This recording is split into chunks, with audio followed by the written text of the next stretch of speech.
it's Rob here and welcome to this, the first of my build videos of my new Kyosho Javelin 4-wheel drive off-road buggy.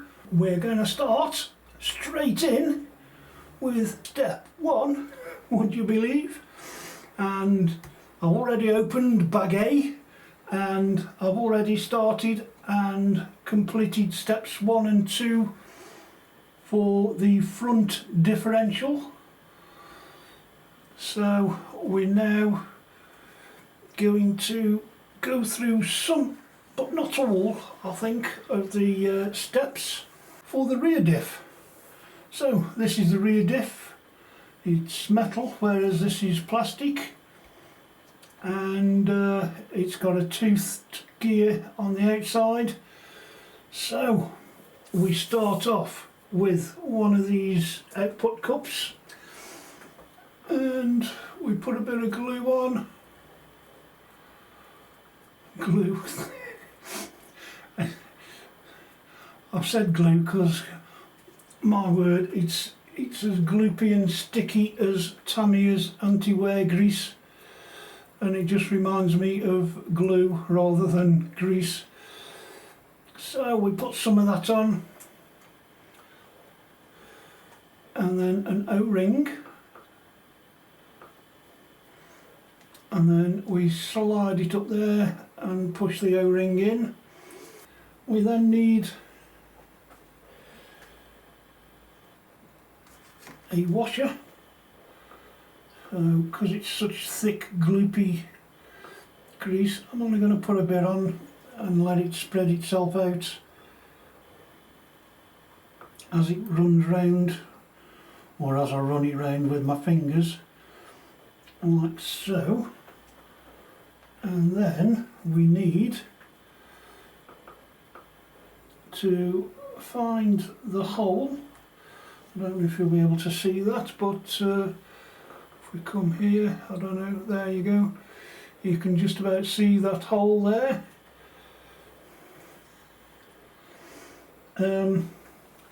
So yes, we need one of these tiny little 2x7mm pins, and the only way I've been able to get it in the hole is with my little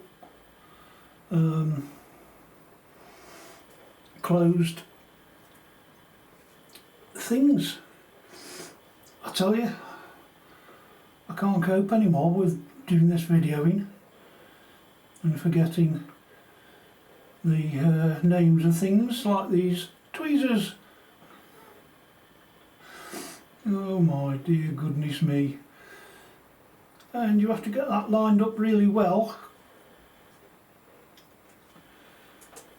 because you've got to put this thing over it. But again, first we need a bit of grease.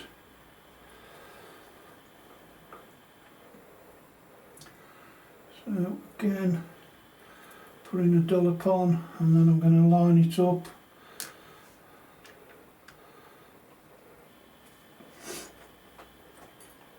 And then you have to play about. There we go. And it slots in like so. And then a bit more grease for the sun gear, as I call them. And then we've got 2 planetary gears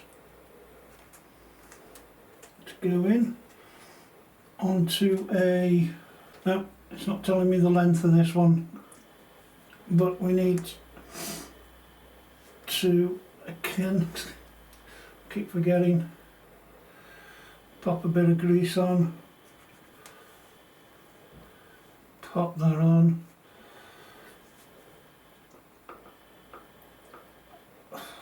there we go.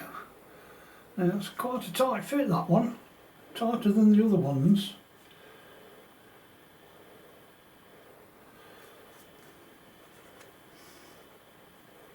And that one on there, you see, and then we need to move them in a bit and then get these little M3 by 8 by half mil washers,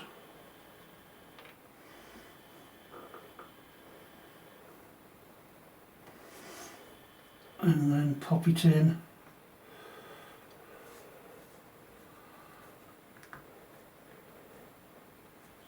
like so, and then give it a whiz round.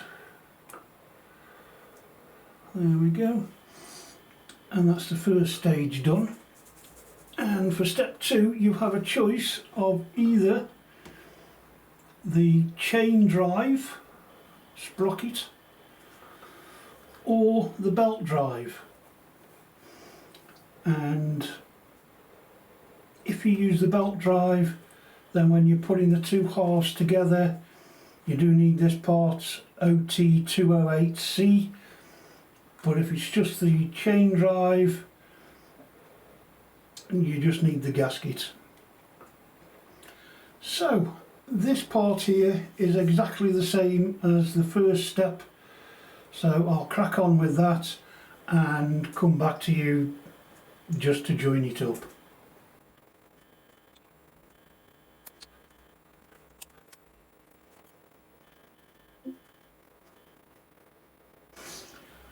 Okay, so I forgot this bit.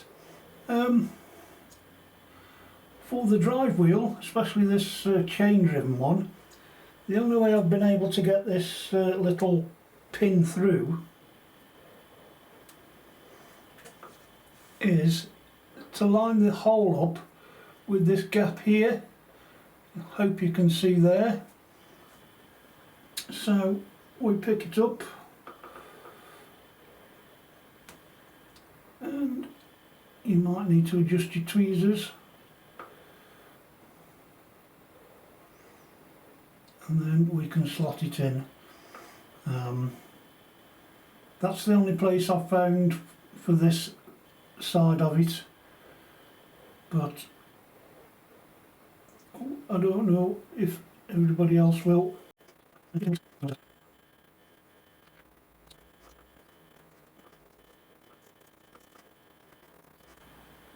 Okay, so I've put some more grease on that, and we're now ready for the gasket.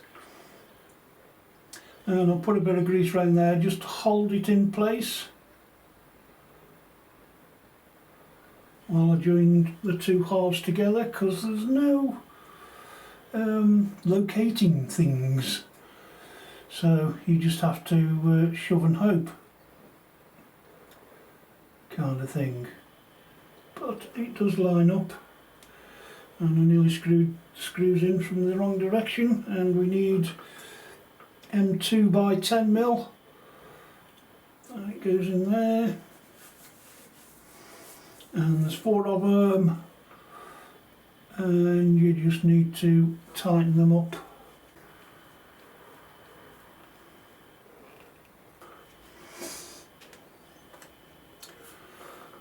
And there we have the 2 differentials.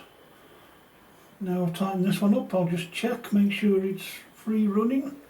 Yeah, that's not too bad.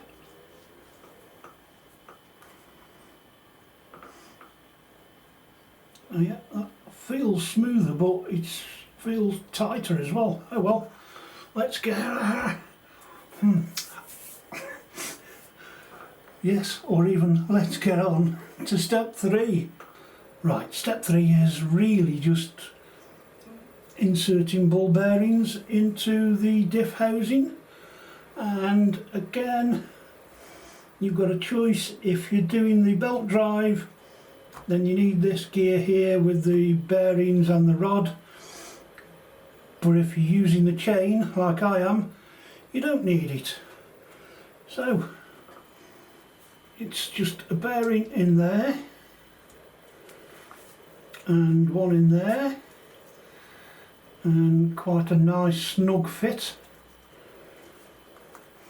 and the same again on the other side.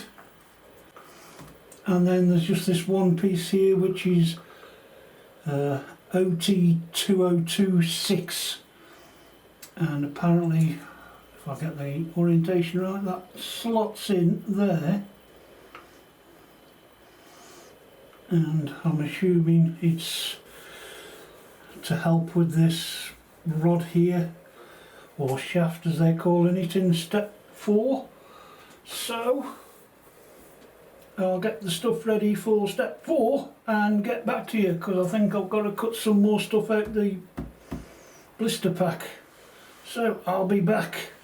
Okay, so step 4 is installing the diff into the diff housing and either the chain or the drive belt. And there's a note up the top here about the chain drive telling you which way round the chain should be installed, in the front or pointing frontwards.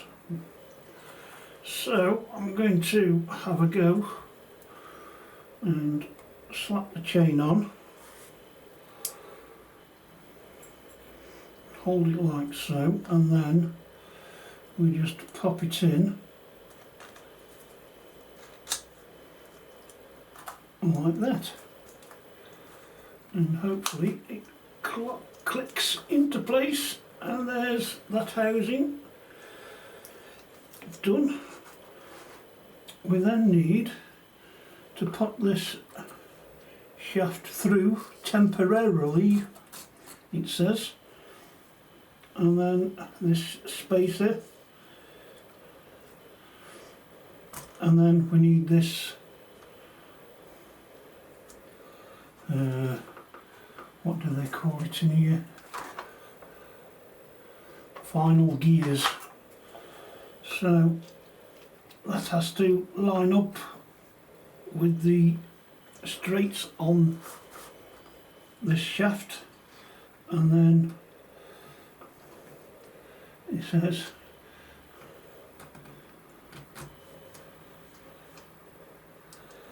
okay. Oh right, yeah.